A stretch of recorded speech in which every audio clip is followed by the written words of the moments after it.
Look out for Charlie. People fell for the RFK op.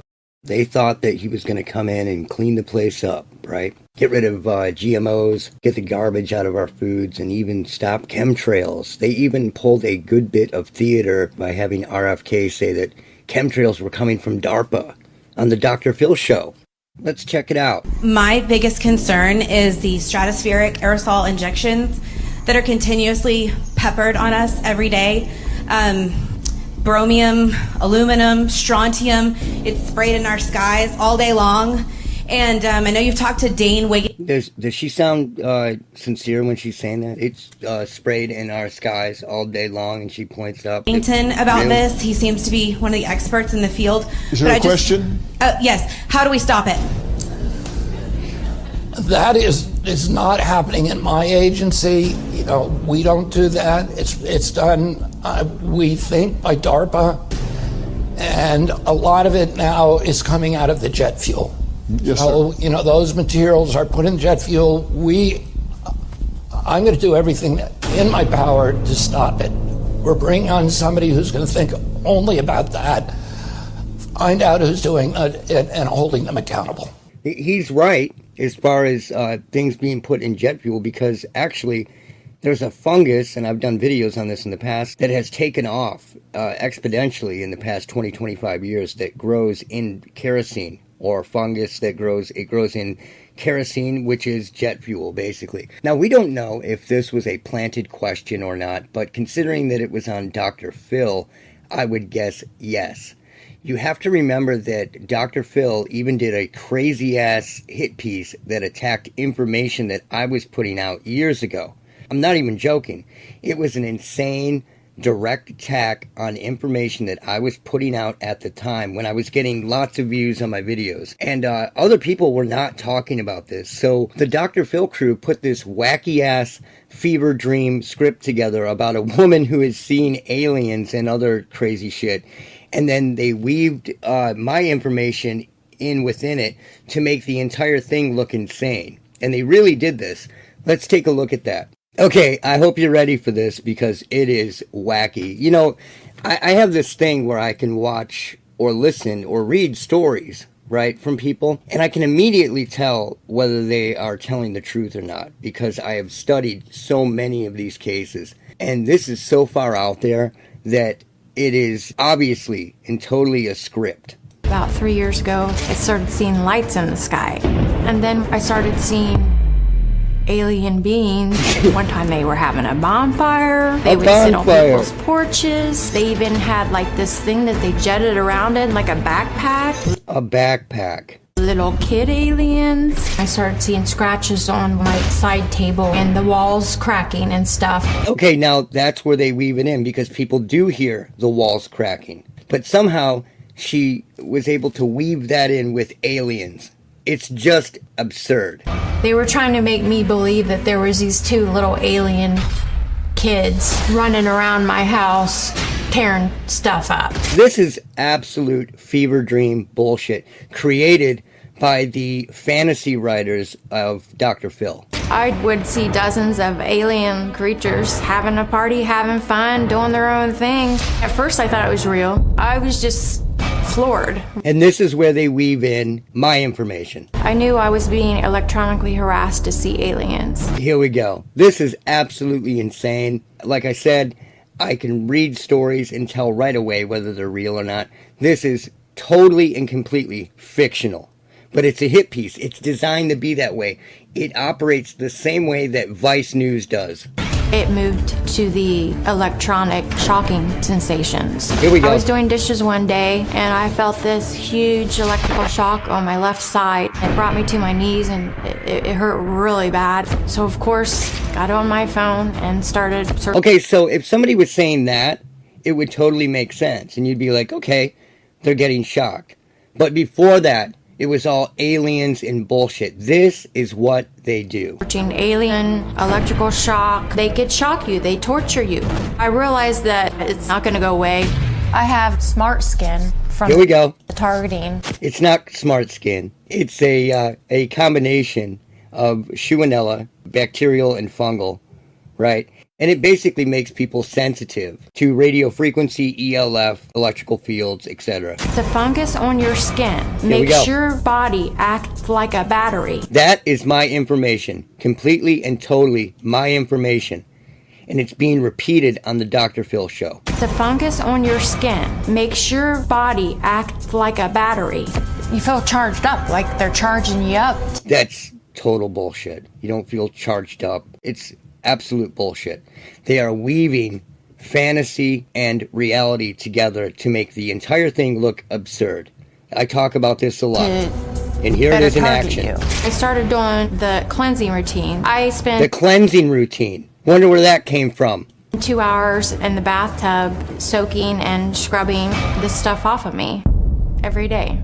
They build my body up with electricity. They show her using shielding equipment, but no one can get away from it with this quote-unquote shielding equipment because it's ELF based. It's ridiculous. Actually feel it, especially in my home.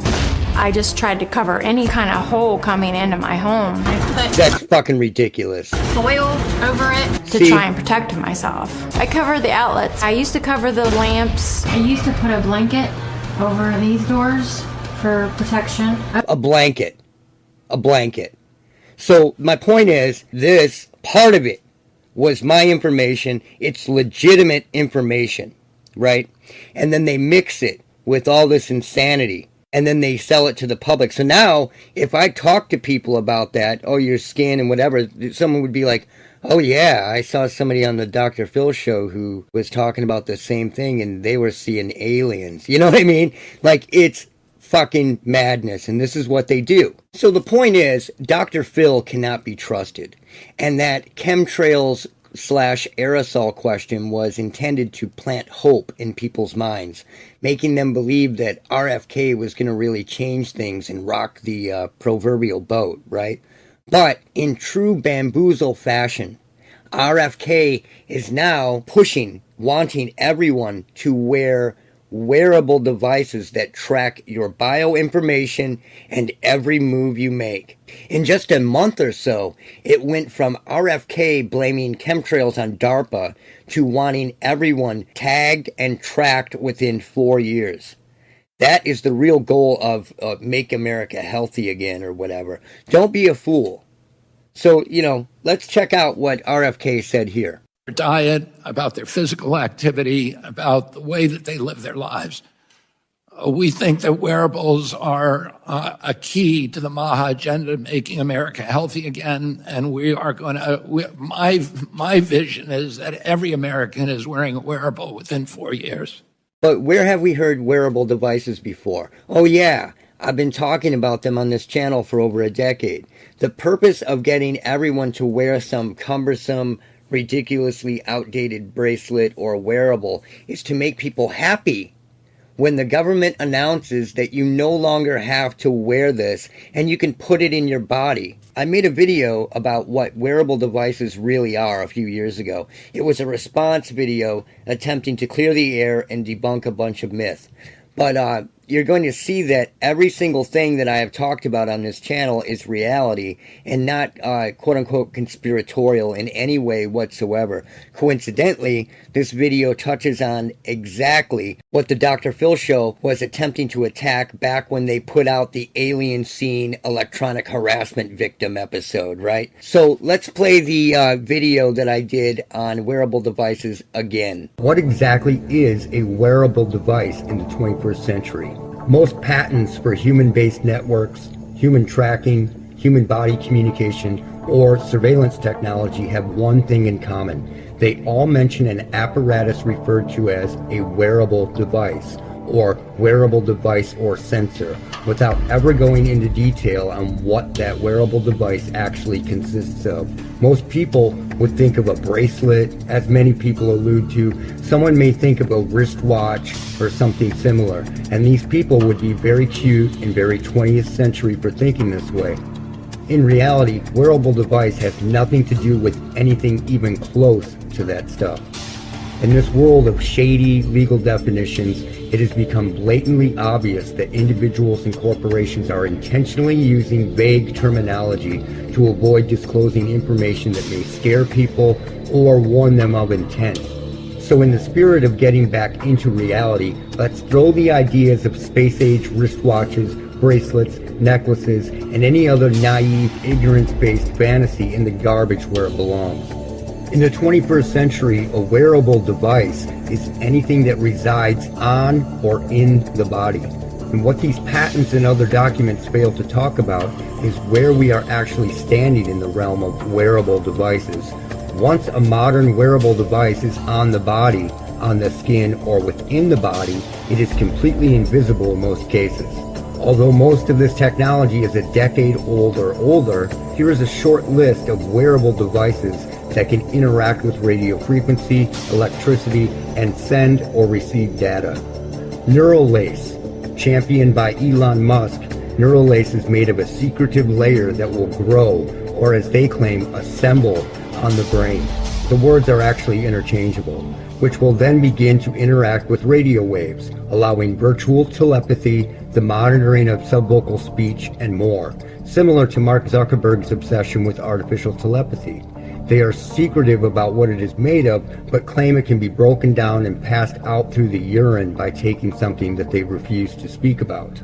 This technology is always brought in under the guise of helping kids, mental health, or helping the medical industry, and that is exactly what they have been doing. Pay attention and you will see it. Nokia's interactive tattooing, which can vibrate your skin when a notification is received. Most of this stuff is over 10 years old and has made serious leaps since then, or since anyone has talked about it. In reality, it can do much more than just vibrate your skin. Fungus. This isn't even hidden anymore. It's going mainstream. Research will show you that fungus can allow whatever it has embedded itself in to become piezoelectric or piezoelectric, depending on who you're talking to, which means it can interact and transfer electricity, data, sound, or a myriad of other things. In this article, fungus is shown to make wood sensitive to frequencies, which is a great cover article as anything infected with fungus would become sensitive, including the human body. This is a subject I've been speaking about online for about a decade, and that is a wearable device. Smart dust and nano. This subject has been made to appear space age to the average person, but it is actively being used in just about everything. Once this stuff is in the body, you are technically wearing something that can interact with whatever frequency it has been designed to interact with. Shellen. Shellen happens to be the most easily programmed bacteria in the world. It is hackable to basically do whatever the programmer desires it to do, and most people are completely unaware of this. With a little research, it is easy to find that pop science and university science is light years behind what deep-funded research is capable of. However, pop science has been talking about this for years. All living things need energy to survive, and when you break it down, all of that energy comes from electrons. But most of us can't just lick a battery for energy and call it a day. But in the wild west of the bacteria world, they're creating living wires. And not only is that just plain cool, it might also help us grow wires to use in everything from cell phones to medical implants. Here's where our living wires come in. Cable bacteria can be made up of up to 10,000 cells, each about a micron across, and they connect to each other to form dense networks in the places they call home. Each cable connects two separate halves of a redox reaction. The cables have extremely high conductivity, and they rival state-of-the-art polymers that we've developed for things like foldable cell phones and solar panels.